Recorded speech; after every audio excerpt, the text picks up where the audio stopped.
Hi, friends. Kevin Dairaghi. Welcome back. Kevin Dairaghi Show. I'm a real estate investor, agent, and coach. Kind of like those airplanes. I found out over the years that as you go through life, it's a little rocky, right? There's a lot of the turbulence. And when it happens and the air mask comes down, you have to handle yourself first before you can start helping others, right? Same thing with life. Same thing with business. Sometimes you have to make sure that you're okay so you can make sure all the people around you are also okay, right? If you don't do that, if you crack, you fall, you bust, everything falls, and you're not there to help anybody else who needs issues. All right, so today, guys, welcome to episode 4. We are continuing our process of the 7 steps. Today, we're going to go through steps 3, 4, and 5, which is destination, vehicle, and traction. Remember, just before we talked about mindset and we talked about the snapshot exercise, super powerful. If you wanted to go back and give us a 5-star and grab those tools, do it. Like it, share it, subscribe to it. Also go to kevindairaghi.com/tools so you can make sure that you do your snapshot exercise and find those 10 books that we were talking about. Today, we are going to start opening up the real meat of the 7 steps, right? So this is where we talk about where are we going. So this is the destination, but then also the vehicle. And we start opening up all these relationships that we've been talking about, what the snapshot means, what all these things are. We're going to kind of add more meat, more meaning to each of these different areas so we could actually start figuring out what we're doing. All right. And then also how to grip it, how to change things, right? Not just talk about it, but also how to get out of some of these ruts if that's what you're in. Good. So in case you forgot, 5 stars, share it with your friends, and we could talk about it some more. Also, for those who haven't yet, use friends at kevindairaghi.com. Share your wins with us so we could share it on some of these episodes coming up in the future. Awesome. Let's start it up. All right. So step 3 in the 7 steps is destination, right? We just talked about mindset, which is the size of your map, right? How big do you dream? All that stuff. So that was step 1. Step 2, the snapshot, is that Rand McNally. You are here. This is so we know where we're going, or we know where we are, so we know where we're going. Step 3 here is to plant that flag. This is where I'm going, right? This is who I want to be. On our coaching, we talk about 2 main exercises that help us develop what is it that we're doing. The first one is the perfect day. I'm not going to go into all the conversations of what it is, but it's a time that you dream about your perfect day, right? If everything is perfect, what happens? What transpires? And I can say in the one that I created, I do all these cool and amazing things, but when I wrote all these dreaming things out, a couple things really stand out to me. One, when I wrote this, I was not living a perfect day, right? But in that conversation, I talk about being on a small town in Italy, just sightseeing, but I would meet these incredible people, and they would give me tours of the battlefield and escort me through the markets, and I just always would have a great experience, and I met all these amazing people, not because they knew who I was, not because I knew who they were, but I just attract these people that want to make sure that everything is great. I just had lunch Friday the other day here, and the owner actually came over to us and explained how they got all their food and how they go back to Turkey to get some inspiration for some of the food that they're doing and how they do this traveling in Paris and broke down like our food palette. Like she broke down how we got some of these different things and where she was inspired. Guys, there's a bigger restaurant, but she came over and hung out talking with us, telling us all these experiences. And for us, like getting behind the scenes of where all this food comes, it was awesome. Right? And that's the stuff that I love.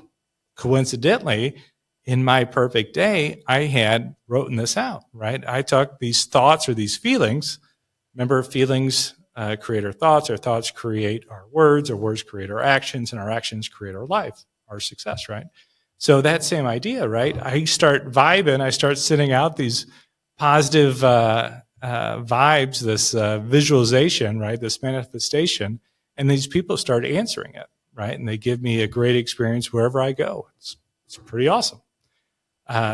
So the other one that I wanted to kind of talk about, at the end of my perfect day, going through all these different exercises, I went up to my cabin, and there we would have a big food, right? We had steaks and food, and I had a table big enough for all my family and friends. We could all eat together and play games and live music and, just having a great time. Boy, a table big enough for all my family and friends is a pretty big table. But here's the idea is soon after that, we started having family dinner night. So my in-laws, my extended family, my mom, everybody started coming over. We'd make food together. We would take turns, and sometimes we're making it, sometimes someone else does, sometimes we all do it together. We eat, we drink, we play games. It's fantastic. I'm able to invite some of my friends over for this process, but it was something that was created at first in the perfect day, right? In my mind, and then it physically happened in real life. It's pretty amazing how sometimes creating these events and putting it on paper and sharing it with people actually comes back to be a real thing. It manifests itself into real life. And it works. It sounds crazy, sounds far-fetched, but if there wasn't enough real success stories to this, it works. I don't know how else to say that. Trust the process. So that was one of the exercises, right? The perfect day. The other one is the eulogy. And we talked a little bit about this last episode. If you haven't, go back, listen to it. Eulogy is such a downer, man, but it's so powerful when you take it and you unpack what it really is that you're saying. I told you a little bit last time that I was able to honor and show respect to my dad at his eulogy, right? His real life eulogy. And it was such an honor part of my life to say, yes, checkbox, I did that. I was able to honor him. And I'm able to honor him now, continuing his legacy by sharing that with you, right? I was able to give that. And also now I'm able to use that as something that we could talk about now and kind of in the future. One of my students and great friends here, Pat, he was working a W-2 job working as a marketer, right? And he didn't think he could get out of the rat race. He couldn't get out of the struggle, but he had this idea that he wanted to get into real estate. And so he was one of my students. He goes through the exercises, and on this eulogy exercise, he really struggled. Just a side note here, when you really struggle on something, that's okay. That actually gives you an opportunity to have a breakthrough. Last episode, we talked about fear. Well, he had a fear of death. And reality, who doesn't kind of have a healthy fear of death? It is one of those things that's going to happen. Not everybody's really cheerful for that. But he had this healthy respect of not talking about it, right? But he finally did this exercise, and I'll tell you, it was such a shift in his mindset. So here's how it went. He comes in, and he didn't want to do it. He eventually does it. And at this time, Pat is happily married. He's got two boys. And his eulogy, he writes from the perspective of his daughter. Keep in mind, 2 boys, no girls. And he talks about his daughter's giving it about her dad leaving his W-2, right, going into becoming an investor and doing all these other things. And she was like, yeah, when I was born, Dad started all this stuff, and talking about Dad's success. And talk about the other kids and all the other stuff that happens in his life. But the premise of how this starts is amazing, especially when Pat, real life, a couple weeks later finds out his wife is pregnant. Amazing, right? A couple of months later, they do an ultrasound. Turns out it's a boy. Fantastic. A little bit later, oh, wait, we messed up. Guess what? You're having a girl. Fast forward a little bit more. So he has the girl, and in this process, Pat started doing some marketing for a wholesale. He found a house and was able to turn around and sell it to somebody in the tribe, one of our friends here, and it was a healthy wholesale deal that he was able to leave his W-2 job and actually fulfill what he started talking about in his eulogy, right? He ended up having that little girl. He ended up getting some deals done, right, that helped him break out of that W-2 mindset, and now he's a full-time real estate agent and investor. Fantastic, right? All of that started when he did something that was hard for him. He faced that fear. He wrote down some of the stuff that was in his mind, shared it with others, and he created this positive environment. He created, right, what it is he was really looking for because of this exercise of the eulogy. It was hard, but he did it. He did the work, and then success came afterwards. Guys, I get it. That's a crazy story. I don't know if I would believe it if I heard it. It's true. I don't know if I gave it enough power or enough justice to it, but this stuff does work, guys. And it's just one of many, many, many stories here that actually happen when you do the work. When you actually do the mind work, you actually write it down, you share it, you speak it. Things happen, guys. This is great stuff, and I hope you get it. And I hope we could plug it in together. If you get some wins as you start going through this, share it with us, guys. Use that friends@kevindairaghi.com, and we'll start sharing some of those stories. We will have to fact check it. All right, so that is step 3, right? So we did the mindset, which is the map, where we started from, step 2, where we're going, step 3.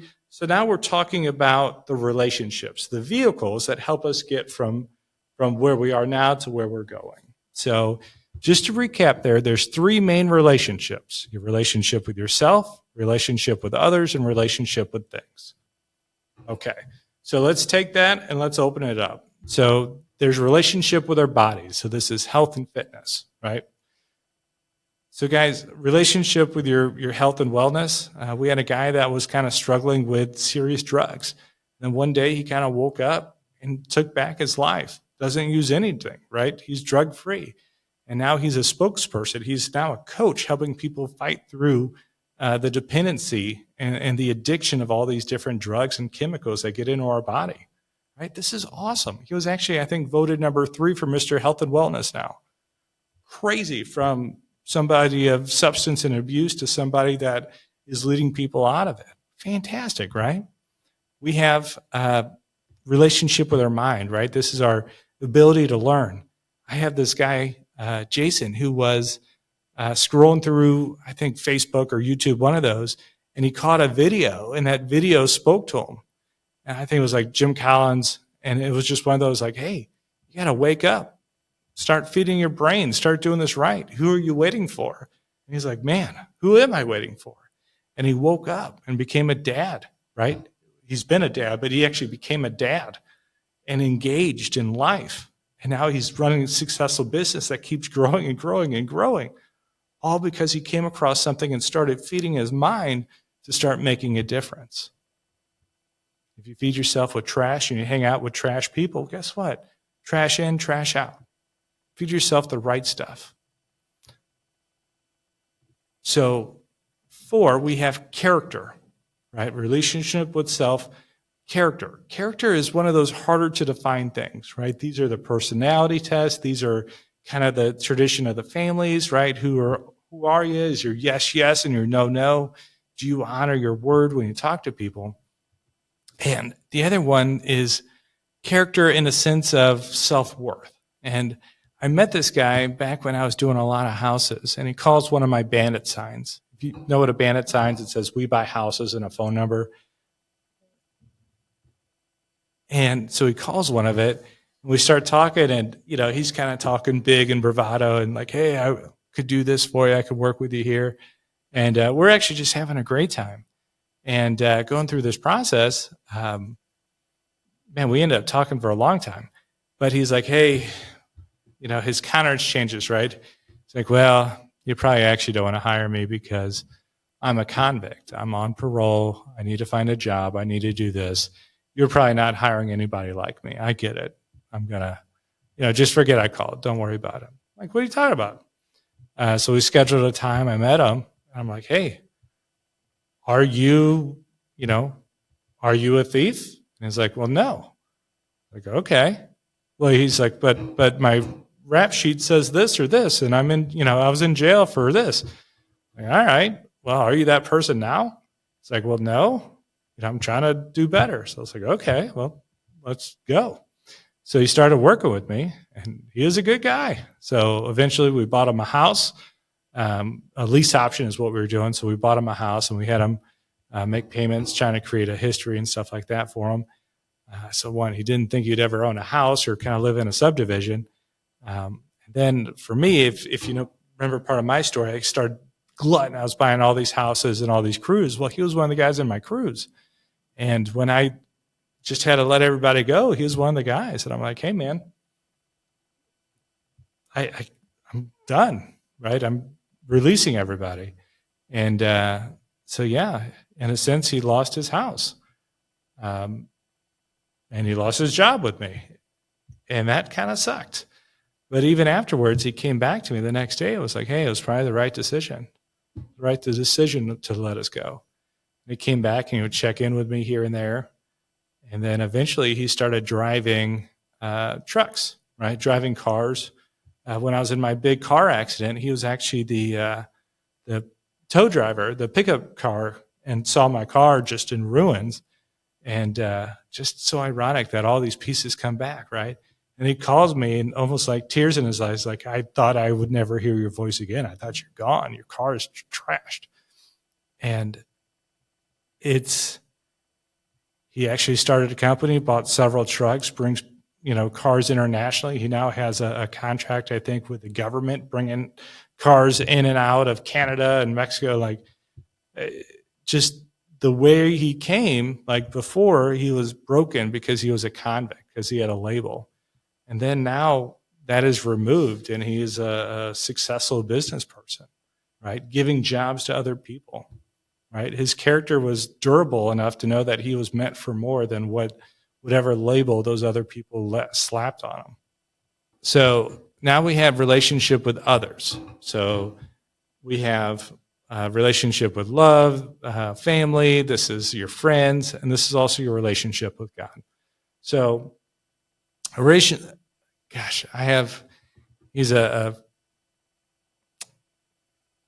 this relationship with love, it's easy to see when it's rainbows and butterflies and everybody falls in love. But this guy who I know was,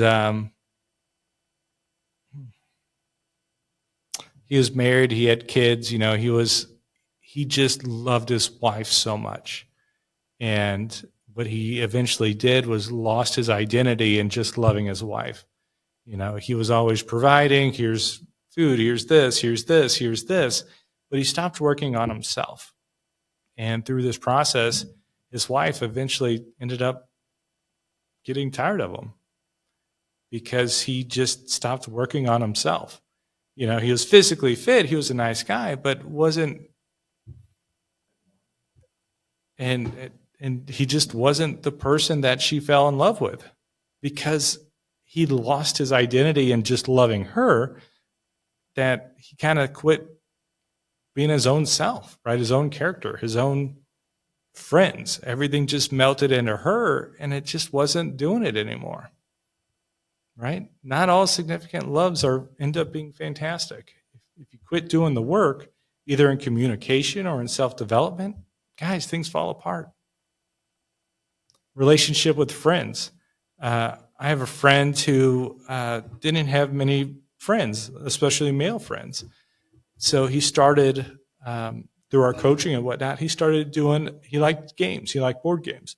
So he started a once a month board game night. So he'd invite a handful of friends over. He started entertaining. He started making dinners, started cleaning up his house. It's fantastic. He did work here. Everybody comes over now, laughs, has dinner, enjoys a good time.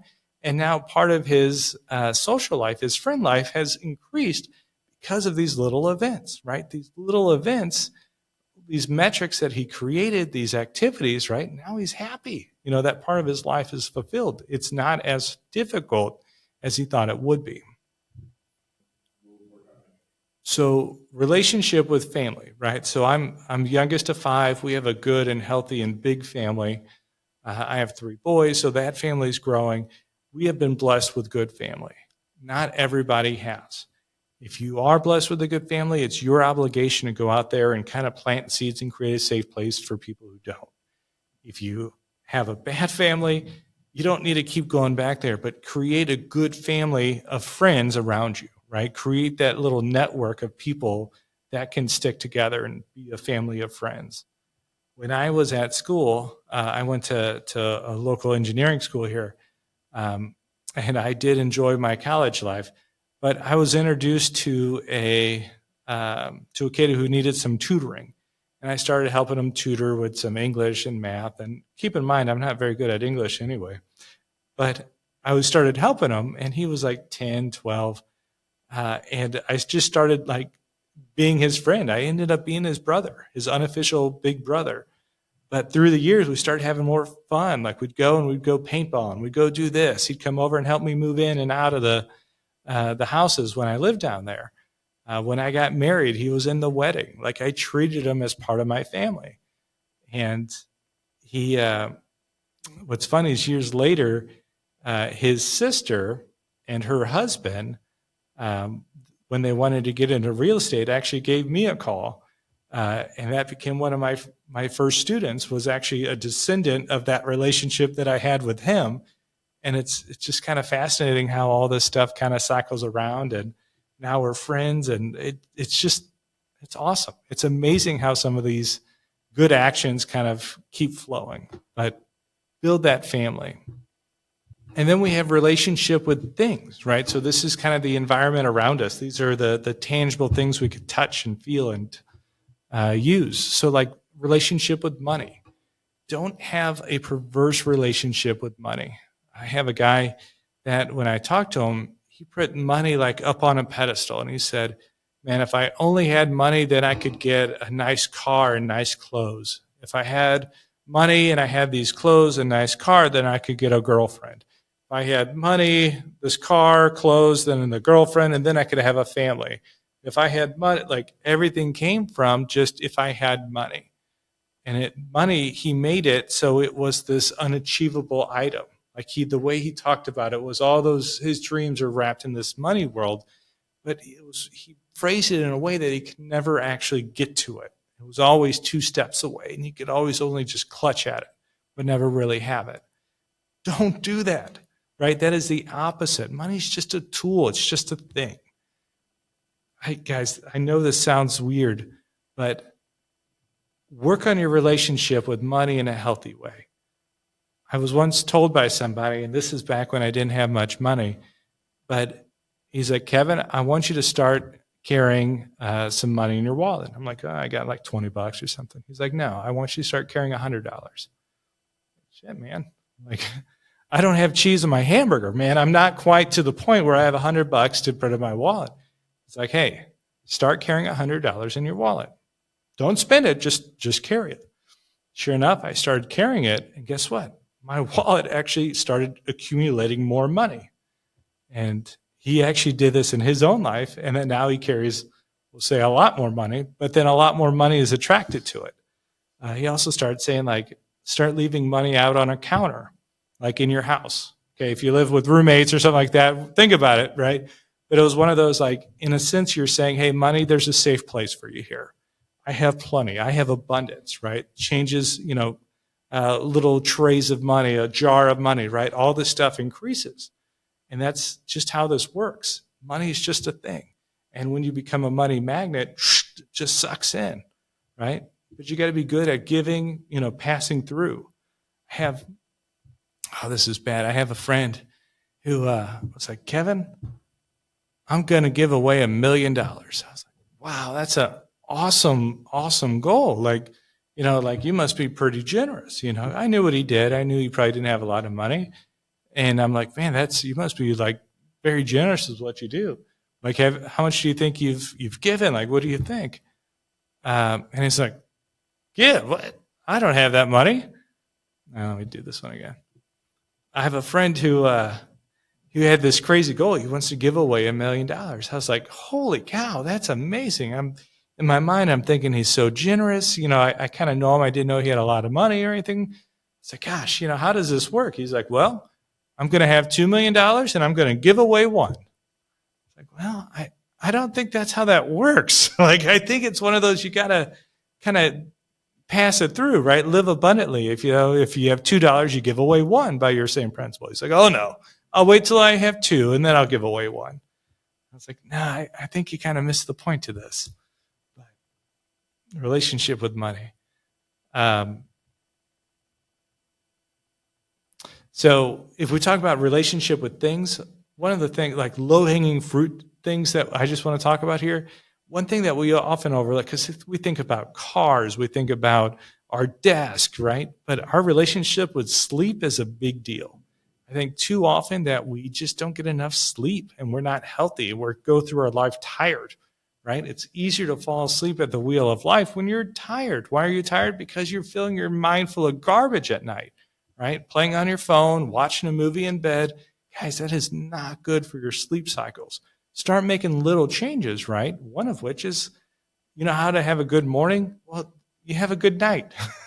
You have a good night, chances are your morning will be better, right? Start that relationship with sleep, right? Relationship with thing, so your body will show up better, right? Just start having these little good relationships, these little wins every day, and it's going to start feeding itself so you feel better and you do better. I'm a huge fan of history, watching the legacy kind of unfold, going through the highs and lows, leaving your fingerprints on the next generation, right? Just to kind of phrase this up here, famous Greek philosopher is Socrates, right? So Socrates does all these amazing things, right? Big thinker. And his student is Plato. And Plato, his big thing is he wrote down a lot of Socrates' talking, right, as kind of his forms of philosophy. Plato then goes out and has his student, which is Aristotle. Aristotle is brilliant in his own right. So they kind of one to the next, which is awesome. And then Aristotle is the coach, right, is the guide, is the teacher to young Alexander. Alexander took these things that Socrates and Plato and then Aristotle taught him, basically embodied all these things and applied it into action, and he became Alexander the Great and conquered the known world, right? That's what some of these philosophies and these principles kind of teach us, right? His mindset was so huge, he conquered the known world against all odds with a really small army, right? Amazing things he did. One of the things he didn't do was leave a legacy of the next leader, right? He didn't have somebody trained up to kind of take over everything he did. Socrates had Plato. Plato had Aristotle. Aristotle had Alexander. After that, who did Alexander have?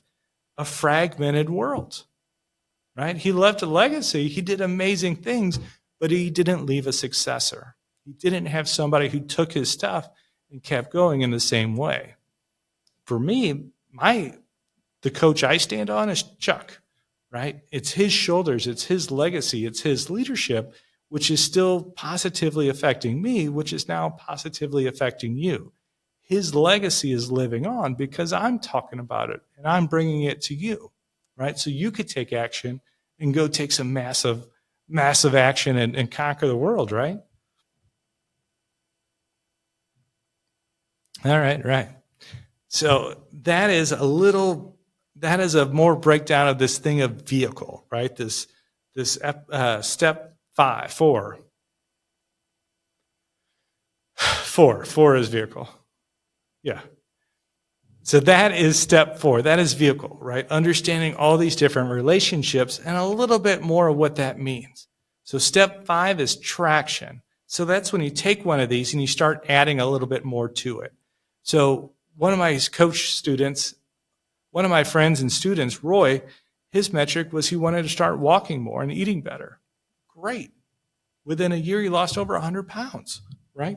Just because he started, I want to walk 3 times a week and I want to do this with my diet. Fantastic, right? Which helped his vehicle, right? Which helped his body prepare to be able to live longer, right? Instead of being a little bit bigger, now he's a little bit thinned down. And it happens by, taking a walk, by not getting cheese on a hamburger every once in a while. I don't know about that one. But it's that little actionable item that he put on because he wanted it to be a little bit better. So it's easy when you look at something about your health and your wellness that you could say, okay, I'm going to do so many push-ups, I'm going to go for a walk, I'm going to be on a diet, right? That kind of makes sense here. But let's look at that in some of these other relationships. Like, how do you apply metrics to, like, say, your love life, right? Well, one of the things for me, my wife's love language. So if you don't know love languages, there's the book, The Five Love Languages. Fantastic, especially when we get into this relationship with others. So my wife has a couple love languages that really help her, right? Acts of service is one of them. So a way for me to show my wife that I love her is I do something. So for her, she wants to have a clean house, right? She wants the sink empty and our little counter that we have, she wants it cleared. So I started making metrics that I'm going to do the dishes 3 times a week, and then it's 4 times a week. Then it's 5 times a week, right? Because I wanted to keep showing her that I love her. Now it's not a metric anymore because it's a habit. I already do it. Every morning, the sink is empty and the counter is cleaned off. It's just something that I do. I don't leave for my day until that's done. The pillows and blankets and all that is put away before I go. It's now just a habit. It's just something I do, and it makes my wife feel good. It shows her that I love her, which is fantastic, right? Now the one I'm working on is to make sure her gas tank is full. We'll see how that goes. But it's those little things, right? You almost have to gamify some of these things. So for me, it was when I was waking up trying to be a better dad, I wanted to tell my kids that I love them every morning and every night, right? I wanted to hug them because one of my love languages is physical touch. So I wanted to hug them and let them know that I love them every morning and every night. Now that comes naturally. I don't have to keep that as a metric, but it's one of those, it started out as I needed to learn something new. Going back to the snapshot, that was an area that was low in my wheel, right? I was a dad, I was a husband, but I didn't say I was good at it. I started improving metrics because I wanted those to get better. And now that those are better, my kids know, my wife knows I love them. I do those actions. I don't need to track them as much because I am naturally doing those items because I recognize my destination is I'm a good husband, I'm a good parent, right? And these are just some of the traits that those people have. So if there's something struggling, it's a way that you could be held accountable. It's a way that there's a little bit grip to some of these activities. Healthy habits for your life, like this is a way that you could put it together. There's also business metrics, right? We'll talk about that more in the real estate roadmap side of it. But in the life, it's one of these, how can you put metrics to some of these intangible things? And this is how you do it. One of the ones that I also want to highlight here is relationship with God. And I know this is hard, so just bear with me. I had a student that was struggling with a few things, especially with his relationship with God, right? Not everything kind of lined up the way he thought it would be. And part of our exercises is coming up with declarations. If you're not familiar with that, think of I am statements. So going back to feelings and thoughts. So this is that positive self-talk where you start creating, I am strong, I'm invincible, right? You start telling yourself these either audible or to yourself, so you start acting like this person. So we were making our declarations for ourselves, his affirmations, and it came to the relationship with God. And he says, well, I am walking with God. So it comes to the relationship of God, and he just says, I'm searching for God. I was like, okay, searching for God. So is that what you want? You want to be searching? He's like, well, no, I want to have a relationship with him, but I don't. So I'm searching. I said, okay, well, do you want to be the active searcher? Do you want to be a wanderer, or do you actually want the thing? He's like, well, I want the thing. So I said, why don't we look at it as I walk with God? So after kind of going back and forth a little bit, he comes back and goes, how about I walk with God? I'm like, oh, dude, that's fantastic. So he starts telling himself this, right? I walk with God. I walk with God. We know he actively is searching, right? We know that through our conversations because he has some of these struggles. But now he starts telling himself, hey, I walk with God. I walk with God. You know what happened? He started walking with God. He found his relationship with God. He got active in his church again. He's now a minister at his church. He helped rebaptize his family. Like, he is now active in his faith, all because he started positively self-talking and opened up that dialogue with God, that God was able to say, hey, man, I love you. Let's have a relationship. That's the power of some of these ideas. That's the power of some of these KPIs. When you start making these declarations and actionable items, guys, you could change your life in profound ways. Think about the legacy he just left for his kids. Not only did he find his own salvation in this process, but he was able to positively influence all these people around him, his kids, his wife, his community. Why? Because he dealt with himself first. Remember that airplane, the little mask? He came on, he took care of himself, and now he's able to help many, many more people. He's now a leader in his community, all because of these actions he started, right? Because he took the time. He did the snapshot. He knew where he wanted to go. He started doing the work on himself, made the metrics, figured out the declarations, and started walking, right? He took that massive action in the direction that he said he wanted to go. Gosh, that's fantastic. You too can have these things. If you're having these wins, share them with us, right? friends@kevindairaghi.com. If you haven't done that snapshot exercise or want to see this other stuff, guys, go back and do it. Go back, Kevin Dairaghi /tools. Find these items, right? Spend the time working on yourself and applying your real life to it so you can have success, right? You can do it. I get that it's hard. We all have our sand pits, right? We're all being brought down by different things. Guess what? Your story isn't unique. There's people just like you. You could be struggling with addictions. You could be struggling with porn. You could be struggling with, obesity. Guys, you could be broke. I get it. We all have it. We all have our vice that we're going to. But just once you realize that you're not alone, people are there to help you, right? You could get over it, and then you could be a help to those people that are struggling. Guys, you deserve to help these people. They deserve that you help them, right? Just like my friend who battled with addictions. Now he's a coach. He's helping people get up and clean their life up. You could be that guy. You could be that gal, right? Think of the influence you could do for your kids, for your neighbors, your communities. Think of some of the old friends you might have had that fallen away. Change their lives, guys. And you do it by helping yourself first so you could go back and help them, so you're strong enough. Guys, there's a tribe here. There's a team here of people that want to help you. Join us. Follow us on our next episode. We're going to start looking at that roadmap, the accountability, right, as we wrap up the 7 steps here. Give us 5 stars. Share it with your friends. We'll see you next time. Hey, guys, we have one more episode of these monologues, right, where we get to just talk kind of to each other. But coming up, we start taking these things and we're going to be applying it to real life heroes in real estate. Find out what it is that drives them, right? Some of the struggles that they deal with. It could be alcohol, it could be drugs, it could be a broken marriage, right? It could be, like for me, it was the death of my dad brought things down, right? Everybody has their own story. Awesome. Let's find out how they overcome it, right? How did they get the first deal done? Where did they find the money? How did they apply these real life things to their real estate careers, right? These are just part of the keys that help unlock the door so we actually see what this real life looks like.